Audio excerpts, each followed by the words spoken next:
Bienvenidos nuevamente a su noticiero ABA Noticias. Mi nombre es Cristian Romero y hoy comenzamos así. La Santa Sede renunció a inmunidad diplomática para el nuncio en Francia y así dejar que la justicia pueda obrar adecuadamente. Veamos los detalles. La Santa Sede renunció a la inmunidad jurisdiccional de la que goza el nuncio apostólico en Francia, Monseñor Luigi Ventura, tras acusaciones de haber cometido presuntas agresiones sexuales. El director interino de la Sala de Prensa de la Santa Sede, Alessandro Gisotti, informó que la medida se tomó en virtud de la Convención de Viena del 18 de abril de 1961 sobre relaciones diplomáticas en relación al proceso penal que le concierne. Este es un gesto extraordinario que confirma la voluntad del nuncio de colaborar con las autoridades judiciales francesas competentes para el caso. Para tomar esta decisión, la Santa Sede esperó la conclusión de la fase preliminar del procedimiento a la que Monseñor Ventura participó libremente. El arzobispo de la Iglesia Greco-Católica Ucraniana ha invitado al Papa Francisco para que los visite en Ucrania. Veamos la nota. El arzobispo mayor de la Iglesia Greco-Católica Ucraniana ha invitado al Papa a Ucrania. Tras 5 años de guerra en el Donbass, sueña con que la presencia de Francisco en la región sirva para denunciar esta guerra olvidada y traiga nuevos vientos de paz. Desde hace 5 años, Ucrania es víctima de una guerra que el Papa ha llamado una guerra híbrida, que no solo se hace con armas extranjeras, sino también con desinformación, con la distorsión de la verdad.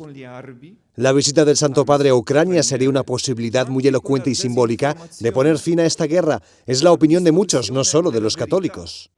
El viaje ha sido una de las propuestas de los 2 días de reuniones de representantes de la Iglesia Greco-Católica Ucraniana con el Papa y con autoridades del Vaticano, de la que el arzobispo mayor ha salido muy satisfecho.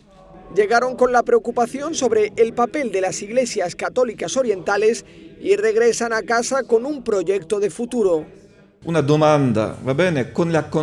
Muchos se preguntan esto, con la condena del uniatismo como método para lograr la unidad plena y visible de la Iglesia de Cristo, ¿qué ocurre con las iglesias católicas orientales? El Papa dio una respuesta más que clara, elocuente y simbólica. El Papa quiere que nuestra Iglesia, pero también las demás iglesias católicas orientales, se desarrollen y florezcan. El arzobispo mayor considera también que una de sus principales misiones es construir buenas relaciones con la Iglesia ortodoxa. Explica que en los últimos 5 años no ha podido avanzar en el diálogo con los ortodoxos de su país que dependen del Patriarcado de Moscú, pero que él sigue llamando a sus puertas porque no se considera un rival. No queremos ser obstáculos, sino catalizadores del ecumenismo. No solo queremos entender por qué hay dificultades entre nosotros, sino que queremos ser los primeros en anunciar esta necesidad vital de unidad cristiana de la que hay que dar testimonio.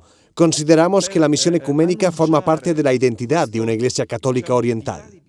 La Iglesia Greco-Católica Ucraniana es, después de la latina, la segunda tradición católica más numerosa. Cuenta con entre 6 y 10 millones de fieles, especialmente en Ucrania, pero también en Polonia, Canadá, Estados Unidos y Brasil. El Papa Francisco ha celebrado misa con migrantes en la Basílica de San Pedro. Veamos cómo ocurrió. La Basílica de San Pedro acogió una inusual celebración litúrgica. Recibió a migrantes, refugiados y voluntarios para los que el Papa en persona celebró misa. Francisco mantuvo el gesto grave durante toda la ceremonia. Durante la homilía casi se le saltan las lágrimas al enumerar los tormentos por los que pasan los migrantes y refugiados por ser los últimos. Sono gli ultimi ingannati e abbandonati a morire nel deserto. Sono gli ultimi torturati, abusati e violentati nei campi di detenzione. Sono gli ultimi che sfidano le onde di un mare impietoso. Sono gli ultimi lasciati in campi di un'accoglienza troppo lunga per essere chiamata temporanea. Essi sono solo alcuni degli ultimi che Gesù ci chiede di amare e rialzare. Francisco no entró a valorar las decisiones políticas tomadas con respecto a la migración, pero pidió que no se reduzca mínimamente la gravedad de este drama humano. Sono persone, non si tratta solo di questioni sociali o migratorie. non si tratta solo di migranti, nel duplice senso che i migranti sono prima di tutto persone umane e che oggi sono il simbolo di tutti gli scartati della società globalizzata. La ONU ha advertido que desde la Segunda Guerra Mundial nunca se había producido semejante número de desplazamientos a nivel mundial. Más de 70 millones de personas en el planeta huyendo de hambre, miseria y guerra. Al terminar la misa, Francisco saludó a todos los participantes en la ceremonia uno por uno, unas 250 personas en total. El Papa Francisco repudia durante el Ángelus el bombardeo ocurrido en contra del centro de acogida en Libia. Veamos los detalles. Francisco reflexionó en el Ángelus del domingo sobre los 72 discípulos que Jesús envió a predicar. Dijo que este número es revelador, porque en el Génesis se mencionan 72 naciones diferentes.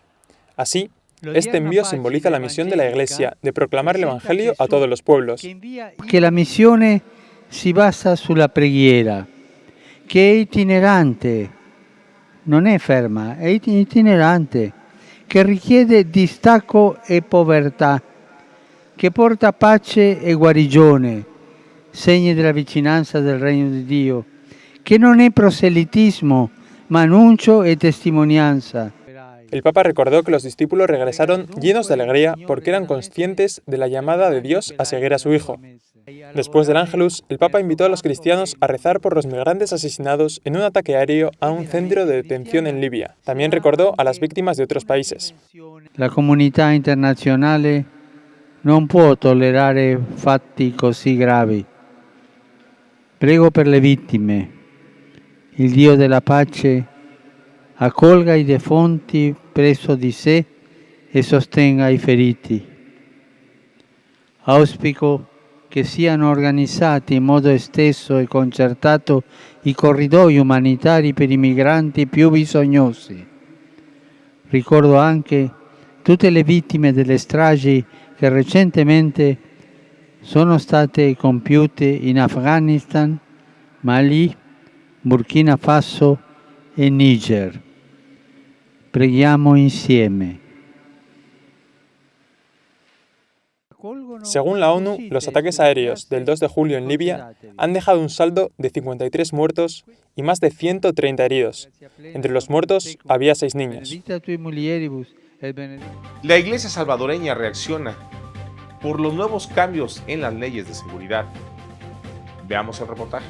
Por desdicha, constatamos tanta injusticia. El plan de seguridad impulsado por el gobierno es apoyado por el arzobispo de San Salvador, José Luis Escobar Alas, quien lanzó un llamado a los diputados y jueces para respaldar las medidas que buscan reducir la violencia en el país. Qué bueno que se le apoye. Nosotros estamos totalmente a favor, nos faltaba más, a favor de la paz. Ahora, no negamos que hay problemas, que hay dificultades, que hay que hacer acomodos, que hay que también posiblemente tocar el aspecto jurídico en el sentido de acomodarlo a esta nueva situación, hacer mayores esfuerzos.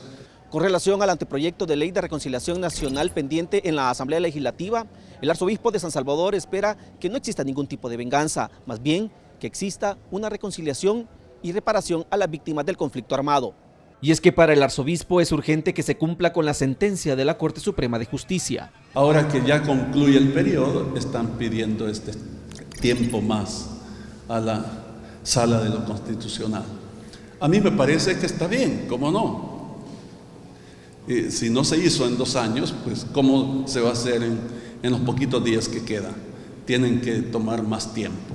También el jerarca católico calificó de espantosa la fotografía de Óscar Martínez y su hija Valeria, quienes murieron ahogados en el río Bravo en busca del sueño americano, y dijo que es necesario que el gobierno elabore políticas de protección a los derechos de los migrantes. Es un símbolo, digo yo, de todos los que han muerto. Y ojalá me equivoque, pero tristemente puede pensarse en los que van a morir todavía.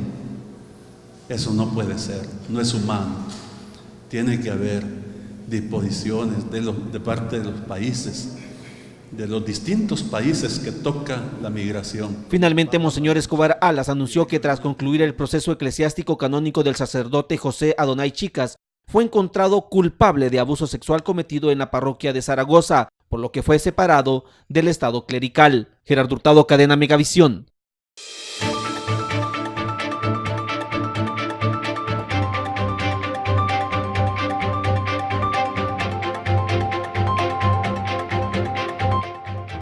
En Italia condenan a 24 militares de Argentina, Bolivia, Chile, Perú y Uruguay por participar en Plan Cóndor.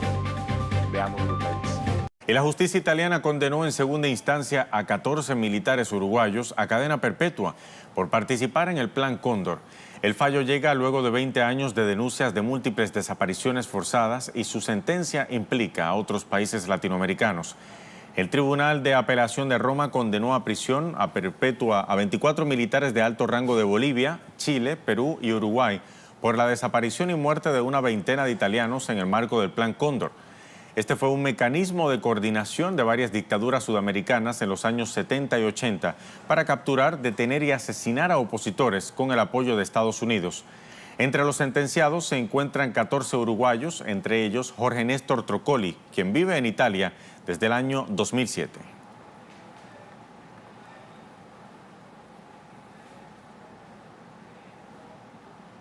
Vamos ahora a la capital de Uruguay, Montevideo, con Mateo Grille, quien nos cuenta más detalles sobre esta información. Adelante, Mateo.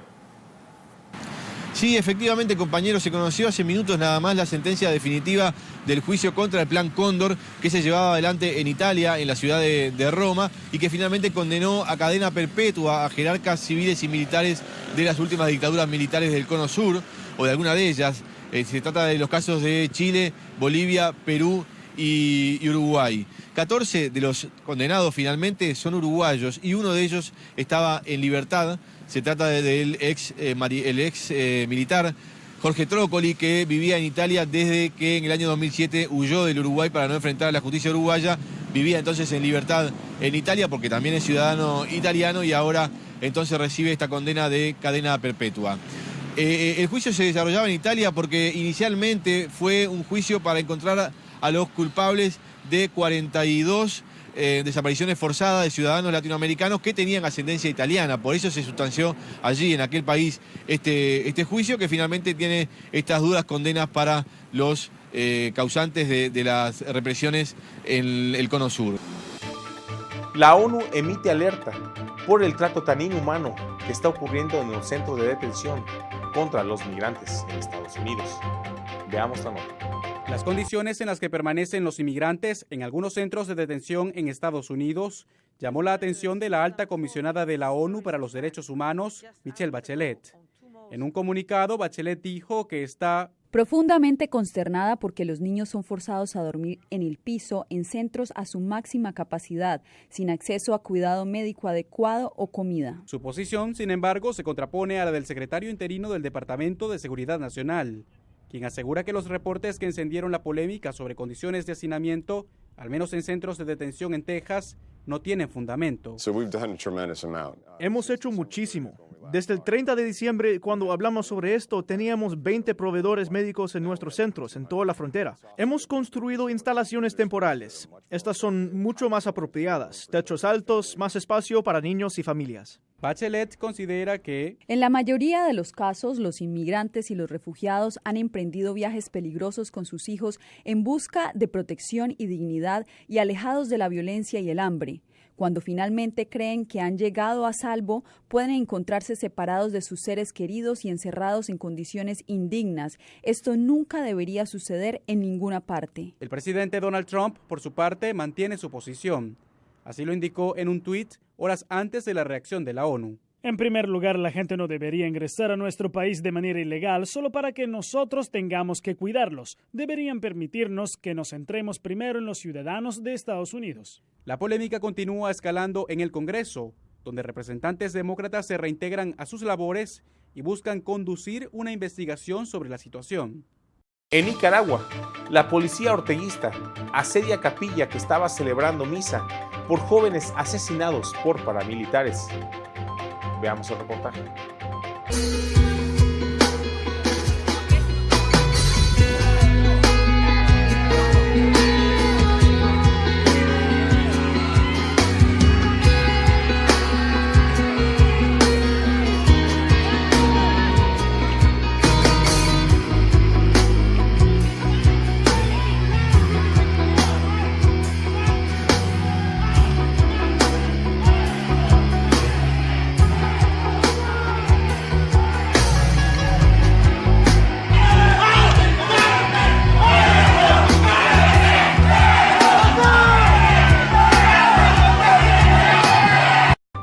En el este de Guatemala, 7 de cada 10 niños sufren de hidrocefalia.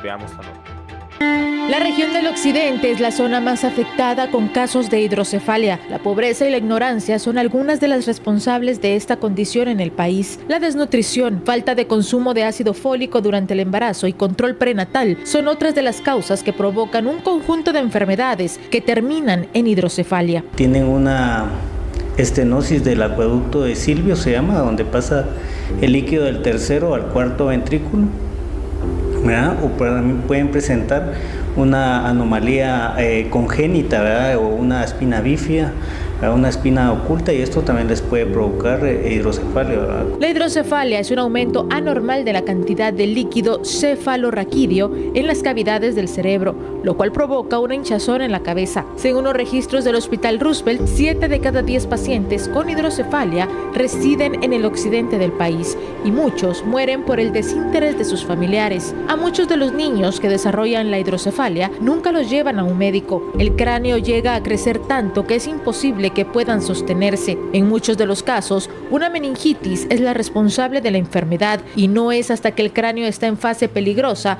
que las familias deciden buscar ayuda, por lo que los médicos del Hospital Roosevelt hacen el llamado a la responsabilidad de los padres a llevar el control periódicamente de sus hijos para evitar muertes prematuras.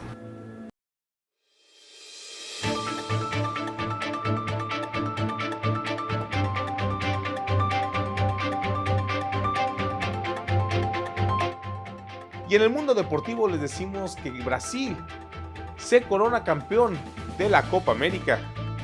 Veamos el resumen. Brasil vuelve a mandar en la Copa América de fútbol. La selección brasileña logró su 9º título de campeona de la competición tras vencer a Perú por 3-1. Anfitriones del torneo, los brasileños regresan a la cima del deporte rey en Sudamérica 12 años después de su último éxito. En Maracaná, ante cerca de 70.000 espectadores y sin un juego deslumbrante pero efectivo, los hombres de Tite terminaron con varios años de ostracismo y volvieron a sentirse campeones. Ahora los aficionados les piden que den un paso adelante. Creo que podría haber sido aún mejor, pero no está mal. Somos campeones y ahora tenemos que ganar a las selecciones europeas en el Mundial. A los peruanos no se les puede reprochar nada. Pusieron ilusión y muchas ganas. Soñaban con volver a conquistar el torneo. Tras 44 años de espera les tocó perder, pero demostraron grandeza en la derrota. Y en la Copa Oro, México vence a Estados Unidos con la mínima diferencia y se corona campeón. Veamos el resumen. Trajetória da bola fez o remate. Atenção ao remate, mas controlado aqui por Zach Steffen. O movimento interior de Uriel Antuna. Matt Miazga a movimentar para Aaron Long. Não fez, ou seja, fez o drible por pressão e não fez a decisão rápida em passe. Atenção a dos Santos, vai para o remate. Steffen a mergulhar, dá-me ideia que há canto para o México. Não sei se este remate é ou não desvio. Ao intervalo, nem México nem Estados Unidos conseguiram inaugurar o marcador. Conseguiu ganhar a bola, atenção, 4 jogadores dos Estados Unidos. O cruzamento da Arriola era à procura de Jordan Morris, mas muito bem o corte. Alguma sorte, bola da Arriola, fica com posse de bola, atenção, vai tentar o passe para Altidor. A bola no sítio certo, agora sim, Pulisic, já bater, mas atenção, vai ser golo não, ainda com McKennie. A bola é bloqueada, atenção, sobrou para Pulisic, novo cruzamento e novo pontapé de canto, mas Jordan pela direita, está marcado por Michael Bradley, consegue passar Pizarro, olha o cruzamento, Jiménez a não conseguir o remate. Segue o alívio, a defensiva dos Estados Unidos, mas os veteranos já lhe disseram que não. A atenção, aguardado por cima da baliza de Steffen. Ainda bola parada. México a conseguir compensar a perda de bola que teve. Antuna passa atrasado, guardado de pé esquerdo a ameaçar a baliza de Zach Steffen. Vamos debater um pouco isto. Luís Rodrigues, outra vez para Pizarro, o remate agora do jogador do Monterrey, mas mais uma vez para longe da baliza. Pulisic, atenção, Pulisic, o remate a ir bem ao lado da baliza de Guilherme Ochoa, mas finalmente aparece Cristiano, são aguardados, excelente ali o movimento de guardado, vai para a baliza, não, vai para ponhar o jogador mexicano. Excelente o passe, atenção, Alvarez no remate, Raul Jiménez, inacreditável. A bola parece que... Portanto, nesta segunda parte e abriu espaço. São Pizarro, Raul Jiménez, Jonathan dos Santos, que golaço! Coloca muito bem a bola Jonathan dos Santos. Inaugura o marcador ao minuto 73. A seleção mexicana. Tudo a sair do flanco direito do México. E depois o passe de calcanhar de Raul Jiménez para o golo do Jonathan dos Santos, do jogador dos LA Galaxy. Bom, porque é aquilo que é mais vistoso. A dar o toque calcanhar, tem o timing daquilo que é o passe para Jonathan dos Santos. A execução técnica de pé esquerdo de Jonathan dos Santos é indefensável. A bola é muito boa, ainda a bola bate na barra e entra. Mas é realmente... Vão sobrar para Jonathan dos Santos, vai colocar, é na velocidade. Atenção, Ariel Antuna, vai tentar chegar, mas chega primeiro. Quem vai colocar a bola? Aí está a bola colocada, vai lá para o segundo posto. Garciamento ao lado, Matt Miasga. Conseguir ganhar ali nas alturas, creio que é Alvarez. Guardado simulou, dos Santos também à primeira, depois bater ali para... Todo Brasil llora por la muerte de Joao Gilberto, el padre de la bossa nova. Veamos el reporte. Y ahora vamos a Brasil. El pasado sábado 6 de julio, Brasil perdió físicamente a uno de los íconos más importantes de la historia musical contemporánea. Joao Gilberto, considerado uno de los padres de la bossa nova, un género musical del gigante latinoamericano derivado de la samba y con fuerte influencia del jazz. Seguidores dieron el último adiós al gran Joao Gilberto. Veamos la siguiente historia. El 6 de julio falleció a la edad de 88 años el cantante y músico Joao Gilberto, considerado uno de los creadores del ritmo que ha identificado a Brasil en el mundo, la bossa nova. Nacido en Juazeiro, al noroeste de Brasil, el 10 de julio de 1931, con 19 años emigró a Río de Janeiro, donde comenzó a tomar notoriedad cantando en la banda Garotos da Lua. Aprendió a tocar la guitarra de manera autodidáctica e hizo suyos unos acordes y un ritmo absolutamente icónicos. Los brasileños despidieron a la leyenda de bossa nova, Gilberto. Entre samba y cantos lo recordaron por su ritmo más melódico en la guitarra, a los ritmos más populares brasileños.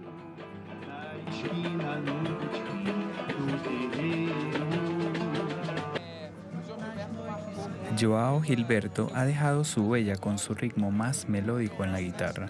A los ritmos populares brasileños implementó una melodía sentimental de su propio estilo, y esto ayudó al enriquecimiento de toda nuestra poética. Joao Gilberto tiene una brújula que solo le pertenece y que inspiró a varios artistas. En 1961, Joao Gilberto concluyó la trilogía de álbumes fundamentales que presentó este género musical al mundo. El hombre que inspiró a muchos artistas con su melodiosa voz, que seguirá en los corazones de su país natal.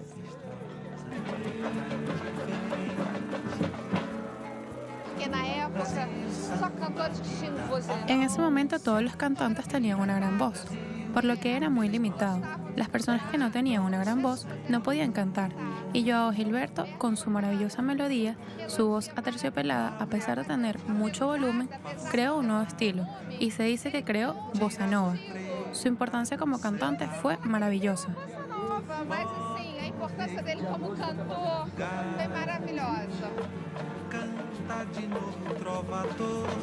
En 1964, Gilberto publicó su disco Jets Gilberto, en compañía del saxofonista estadounidense Stan Getz, el cual contenía el tema La chica de Ipanema, que se convertiría en un éxito a nivel mundial.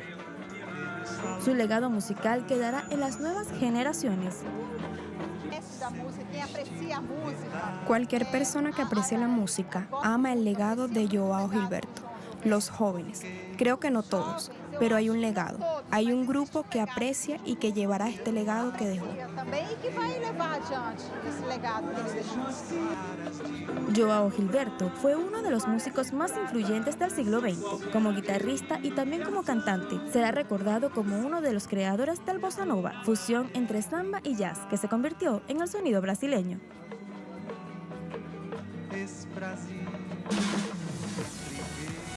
El conductor Nasser Al-Attiyah se va a la cabeza en la Silkway Rally.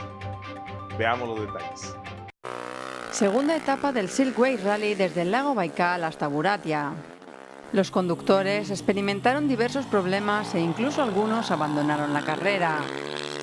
En la categoría de motos, Xavier Desultré, tercero de la etapa de ayer, tuvo que retirarse debido a un fallo técnico. El británico Sam Sunderland se proclamó vencedor de la etapa, algo que no había planeado ya que esperaba comenzar más atrás la larga etapa de mañana. En cuanto a los coches, Yassid Al-Rayid, que comenzó tercero, tuvo problemas con el motor y se vio obligado a terminar la etapa antes de tiempo. Nasser Al-Attiyah sigue líder de la categoría y la distancia comienza a ser más prominente en la clasificación general. En la categoría de camiones, el Kamaz de Anton Shivalov sufrió un pinchazo y ya se sabe lo difícil que es cambiar un neumático de un camión como este. Mientras tanto, los tripulantes de los MAS, comandados por Alexei Vishnevsky y Alexander Vasilevsky, perdieron tiempo entre los puntos de descanso 1 y 2. Una vez más, Sergei Vyazovich registró los mejores resultados de la competición. Dejando atrás las etapas especiales de Rusia, mañana nos adentraremos en Mongolia. Una verdadera terra incógnita para los pilotos del Silkway Rally.